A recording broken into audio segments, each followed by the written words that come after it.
Hello అండి, మనకైతే short హ్యాండ్స్కి అయితే లాంగ్ హ్యాండ్ మెజర్మెంట్ ఇస్తే ఎలా తీసుకోవాలైతే చూపిస్తాను. సో ఫస్ట్ ఇక్కడ హ్యాండ్ లెంత్ వచ్చేసి ఈ 6 ఇంచెస్ అండి. షోల్డర్ హ్యాండ్ డౌన్ వచ్చేసి మనము 2.5 ఇంచెస్ పెట్టేసుకొని ఇలా హార్మ్ లూజ్ తీసుకున్నాం కదా. సో షోల్డర్ దగ్గర వచ్చేసి ఇలా షోల్డర్ విడ్త్ 1 ఇంచ్ పెట్టుకొని 1 ఇంచ్ దగ్గర నుంచి ఇలా హ్యాండ్ కర్వ్ మనకి హార్మ్ లూజ్ అనేది ఎక్కడ వరకు ఉందో అక్కడ వరకు ఇలా మనం హ్యాండ్ కర్వ్ అనేది డ్రా చేసుకోవాలి.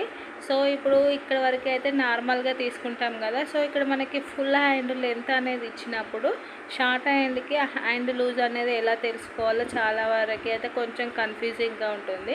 అలా ఎలాంటి కన్ఫ్యూజ్ లేకుండా బ్లౌజ్ అనేది హ్యాండ్ ఇలా రివర్స్ చేసుకొని కరెక్ట్గా సెట్ చేసుకోవాలండి. సో మనమైతే ఇప్పుడు షోల్డర్ దగ్గర నుంచి లెంత్ ఎంత తీసుకున్నాము, 6 ఇంచులు కదండి. సో ఈ 6 ఇంచుల దగ్గర మనకి ఫస్ట్ కుట్టు వరకు లూజ్ ఎంత ఉందో అంత అయితే తీసుకొని ఇక్కడ మార్కింగ్ చేసుకొని స్టిచ్చింగ్ చేసుకొని